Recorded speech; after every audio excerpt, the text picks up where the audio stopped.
ଭିତରେ ବୁଲି ସାରିଲା ପରେ ଆମେ ଟିକେ ଉପରକୁ ଆସିଥିଲୁ ଛାତ ଉପରକୁ।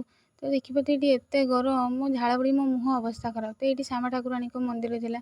ତ ଆମେ ଟିକେ ଉପରୁ ହିଁ ଦର୍ଶନ କରିଲୁ, କାରଣ ସେଠିକି ପାଖକୁ ଯାଇକି ତ ଦର୍ଶନ କରିବା ସମ୍ଭବ ନୁହେଁ, ଏତେ ଭିଡ଼ ସେଠି।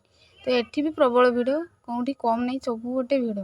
ତ ଆମେ ଯାଇକି ଟିକେ ସେଠି ଶ୍ୟାମା ଠାକୁରାଣୀଙ୍କୁ ଉପରେ ଛିଡ଼ା ହେଇକି ହିଁ ଦର୍ଶନ କଲୁ। ସେଠି ବହୁତ ଭିଡ଼, ତ ଉପରେ ଆମେ ଯାଇକି ଟିକେ ଛିଡ଼ା ହେଲୁ, ଦର୍ଶନ କଲୁ। ସେଇ ଉପରେ ଯାଇକି ତଳ ପଟେ ଦେଇକି ଆମେ ଦେଇକି ଦର୍ଶନ କଲୁ।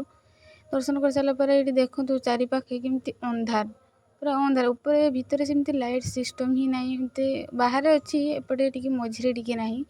କାରଣ ରାଜାଗଡ଼ ଯେହେତୁ ସେତେବେଳେ ଏମିତି ଲାଇଟ୍ ସାଇଟ୍ କାହିଁ।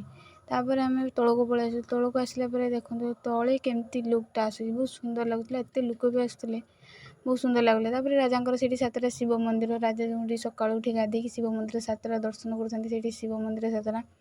ତାପରେ ମୁଁ ଭାବିଲି ଯାଇକି ଟିକେ ଦୋଳିରେ ବସିବି, ସମସ୍ତେ ବସନ୍ତି, ମନ ହେଲା। ତାପରେ ଭାବିଲି ନାଇଁ ମୁଁ ଯଦି ଦୋଳିରେ ବସିବି ଆଉ ଘର ଯିବିନି, ଡାଇରେକ୍ଟ ହସ୍ପିଟାଲ ଯିବି। ଆଉ ଦାଦା କହିଲେ ନାଇଁ ଥାଉ ଆମର ସମୟ ନାହିଁ ତତେ ହସ୍ପିଟାଲ ନେବା ପାଇଁ, ତୁ ଯାଆନି ସେଠୁ। ତଥାପି ମୁଁ ମାରିଦେଲି ମୋ ମନଟାକୁ, ଥାଉ ଆଉ କ'ଣ କରିବି, ମନଟାକୁ ମନରେ ରଖିଦେଲି ଆଉ। ତାପରେ ଦାଦା ଛିଡ଼ା ହେଇଥିଲେ, ମୁଁ କହିଲି ଚାଲ ଟିକେ ସେଇଠି ଫଟୋ ଉଠେଇବା। ବାବାରେ ଫଟୋ ଉଠେଇବା ପାଇଁ ଗଲାବେଳକୁ ସେଠି ତ ପୁରା ଲାଇନ୍, ଆଉ ଲାଇନ୍ରେ ଛିଡ଼ା ଫଟୋ ଯେମିତି ଲାଇନ୍ରେ ଠିକ୍ କ'ଣ ଗୋଟେ ଆଣୁଛେ ଆମେ ସପିଂ କରିବା ପାଇଁ ଯାଇଛେ, ଯେମିତି ବିଲ୍ କାଉଣ୍ଟରରେ ସେମିତି ଆସିକି ଛିଡ଼ା ହେଇକି ମୋ ଦାଦା କହିଲା ଟିକେ ଛାଡ଼ ଟିକେ ଆମେ ଫଟୋ ଉଠେଇବୁ।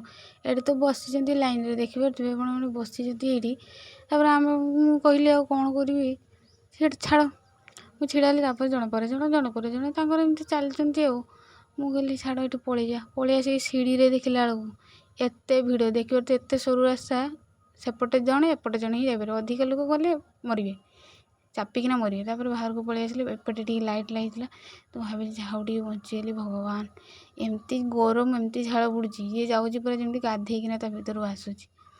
ତ ସେଠୁ ପଳେଇ ଆସିଲେ, ଲୋକ ବି ତଥାପି ମାନୁନାହାନ୍ତି, ଯାଉଛନ୍ତି ଉପରକୁ, କିଛି ତ ନାହିଁ ତଥାପି ଯାଉଛନ୍ତି। ଏମିତି ରାଜାଗଡ଼ ଦେଖିବା ପାଇଁ ସମସ୍ତଙ୍କ ମନ ସେମିତି ଯାଇଥିଲେ। ତାପରେ ଗଡ଼ ବାହାରକୁ ପଳେଇ ଆସିଲେ, କେତେ ସୁନ୍ଦର ସଜାଇଥିଲା ଗଡ଼ଟା ବାହାରେ, ଭିତରେ ସେମିତି କିଛି ନାହିଁ, ବାକି ବାହାରେ ବହୁତ ସୁନ୍ଦର ସଜାଇଥିଲା। ତ ତାପରେ ମୁଁ ଏଠୁ ପଳେଇ ଆସିଲି। ସମସ୍ତେ କହିଲେ ଚାଲ ରାଜା ଯେଉଁ ପୋଖରୀରେ ଗାଧୁଥିଲେ ସେଇଠିକି ଯିବା। ତ ସେଇଠୁକୁ ପଳେଇ ଆସିଲେ। ଆସିକି ଦେଖିଲେ ପୋଖରୀ ରାତିରେ ଭଲ ଦେଖାଯାଉନି, ବାକି ବହୁତ ବଡ଼ ପୋଖରୀଟା, ପାଖରୁ ଜଣାପଡ଼ୁନି ଏମିତି ମୋବାଇଲରେ, କିନ୍ତୁ ଦେଖିବା ପାଇଁ ବହୁତ ବଡ଼। ତ ଏଇଠି ଗାଧେଇକି ରାଜା ଶିବ ମନ୍ଦିର ଦର୍ଶନ କରିଥାନ୍ତି, ସେଇଠି ଶିବ ମନ୍ଦିର। ତାପରେ ଗଡ଼ ଟିକେ ଦେଖିଲେ, ଆଉ ତ ବୁଲାବୁଲି କଲେ, ଅଧେ ଜାଗା ରହିଗଲେ, ଆମେ ଯାଇପାରିଲୁନି, କାରଣ ସନ୍ଧ୍ୟା ହେଇଗଲା, ଆଉ ରାତି ହେଇଗଲା, ହେଲା ନାହିଁ। ତାପରେ ଭଜଙ୍ଗ ଲୁଗା କାନ୍ଧରେ ଟୁଙ୍ଗ ଟୁଙ୍ଗ ହେଇକିନା ଘରେ ପଳେଇ ଆସିଲି ଆଉ।